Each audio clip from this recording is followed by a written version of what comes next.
Well, thanks for being here.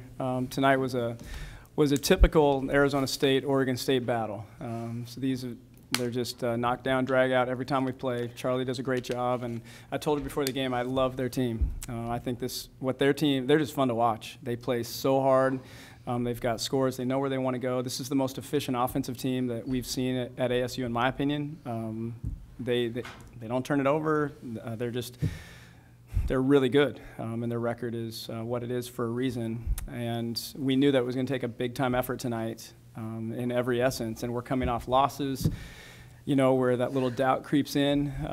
Every time it's hard to get over that. And so this week, this team has just been incredible in their resolve and their courage to face that adversity and to come out and fight again and put themselves out on a limb again. And against a team that loves to fight and is used to winning. And so this team made the plays down the stretch. Our defense was the reason we won tonight.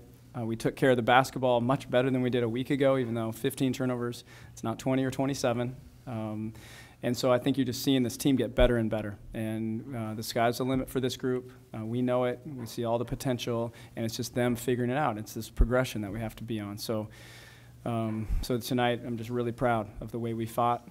It was incredible to be back in Gill. It was just an incredible atmosphere in there tonight and so much fun. And so I can't wait to be back on Sunday. Marie, talk to me a little about that last bucket you made. It looked like you had like 3 different attempts to try and find an opening there. And then after that, talk about just that resiliency that you guys showed, having to fight back and answer everything that, they had an answer, it seemed like, for every time you got close. I mean, today, I'm really proud of the team, just the way we came back from the last trip. And we're down last weekend. We were all sad, and we were coming back. And this week practice was not easy. It was tough, and just had to stick through it. And just coming out of this today with the win, I'm super proud of the team, just the way we played. We stick together. We talked about being more together on the court as a team, and I'm just super proud about that. The last bucket, I don't know, just a pivot step. I don't know what to say. Yeah. Mick, why don't you talk about that last shot? Because she was denied, and then finally found a hole, and you guys really needed something.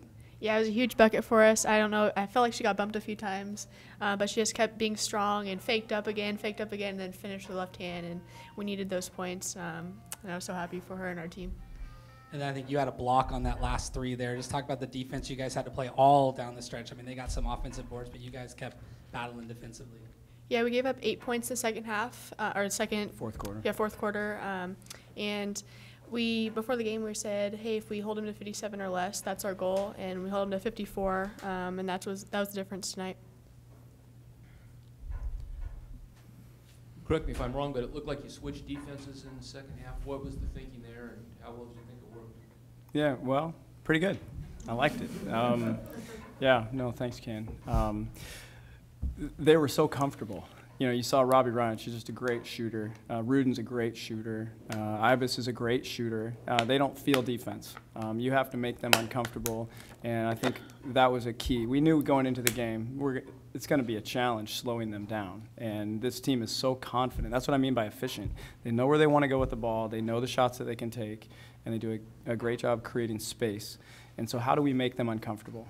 And so I thought just giving them a different look was just pivotal. And I thought we executed well. We gave up 3 threes, that I don't think we should have, honestly, in the third quarter, going to the zone. And then we switched back, to our man defense. And so I thought that those changes were key to the game and just keeping them a little bit off balance. They were so comfortable. And that's, they're a fairly young team at the guard positions, but they're veteran. They're veteran young. They got a lot of experience, and a lot of minutes. And so because of that, you got to do something to knock them off their game, especially if we're not scoring like we're capable of. And you got to give them credit defensively for holding us down too. You were switching back and forth between man and zone a lot at the end there. Yeah, we rode just the man defense down the stretch though. Yeah, but we switched back and forth, I don't know, a few times. Yeah. A few It was times. good though. I can't remember how many, but yeah, we ended in man. But the zone I thought was a great changeup for us in the second half, and it did impact their rhythm. Scott, you're sitting next to 2 people that have played a lot of minutes, but you have a lot of young and new faces. Do you feel like you've just had to teach more this season than in years past? It's been about 4 years, you know, since it's been like this. This was similar to that 13-14 season, I think, you know, where we had to learn how to win, you know, for the first time. And in essence, tonight was that. We learned how to win tonight against a great team. You know, I think we've beaten a few good ones. Davis was a good team. Washington's are good. We haven't beaten a great team yet.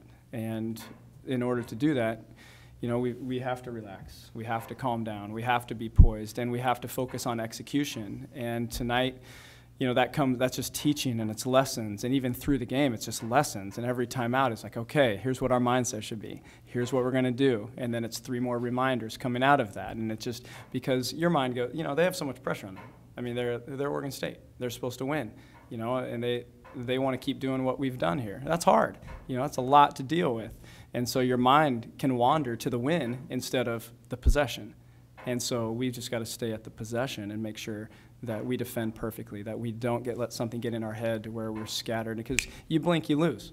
It's the Pac-12. And so I thought our mental game was at its highest by far. And so that's just been a lot of teaching. And so, yeah, Lindsay, you're right on. It's been a grind. But we knew that going in. And when you have a young team, there's a lot of joy in that. You know, I mean, I told these guys I had to wait a sec to put the headset on after the game because I'm getting emotional because I know how hard they're grinding. And I know how hard we've had to push them and how we've had to make them uncomfortable to get them ready for situations like this. And it's hard. I mean, it's flipping hard. And so I'm so proud of them for staying with us as coaches and just believing in themselves and showing the courage they did tonight to come out on top against a great team. To follow up on that, Mick and Marie, do you feel like, you know, when you lost to Notre Dame earlier this year here, like similar back and forth, really tough team, couldn't close that one out, did you learn lessons from that you could apply to this? Definitely. I feel like losing is probably the best lesson. Definitely is not good to lose, and it doesn't feel good, and I hate it personally. But we're young, and sometimes you lose, and you just move on. You learn from it. You take it all in, and you take it personal, and it hurts. And I think that's the best lesson ever, to just like keep grinding and working hard. And today, I thought everyone like just gave into it, and everyone wanted to win, and it was just great to like be in the huddle. Everyone was just close, and everyone was just like, hey, we gonna win this right now. So I really enjoyed today. What was the thinking on Arizona State's last possession? I think you guys had a foul to give if you wanted to take it. Did you know that she was going to get the last shot, or sort of what was the thought process there? We were up 3 at the time, and I had a good feeling Courtney Ekmark, they were probably going to look for her to shoot a 3. So I just tried to stay as close as possible, not to foul, and don't give up any 3s. We did talk about a foul to give. I gave them that option, you know, and they didn't. Do you often give them the option? Last year there was a couple times I go, we got a foul to give. If you got an opportunity, go ahead and, you know, make them reset. And so we just did not tonight. Why did you want to leave it to your defense and not maybe force them to take it out one more time? Yeah, when I was guarding Ekmark at the end, I just didn't want to like foul her and then have her shoot it and get 3 shots. So I took the cautious route. Yeah, But she's savvy. Scott, you talked about the mental toughness and everything. I thought that showed at the end of the first half with Taylor hitting Katie for that big 3. Yeah. Maddie missing the layup and then fighting for the ball, that bucket at the end of the third, and then Marie there. Is that just a couple of examples of where this team has grown and how important it is, and show them this is what you do when you stick it, you get those big ones? Because that all led to the win tonight. Absolutely, and those are hustle plays. You know, Taylor, the play was an out-of-bounds play right before the half, you know, and it's usually for her to hit a 3. They did a good job defending that, and she made a play for us. She made lots of plays for us tonight. Taylor played great. And so her attacking, we know they like to help from the weak side, found Katie, you know, and Katie just calmly knocked it down. That was a huge shot. And then Maddie's was equally as big. You know, she misses a shot, fights and scraps for her rebound, and then knocks it down at the buzzer. You know, so to finish those 3 quarters, you know, with buckets, that's, I mean, it's a great thing. I also will say this about Maddie. Maddie was as vocal as I've ever heard her in our huddles. You know, and as you progress through the year, leadership just emerges in different places. And Maddie's a big personality. You know, she has a great spirit and a great competitor. We need her in that role. And tonight, you know, I mean, there was one huddle where I just stood outside and let her go.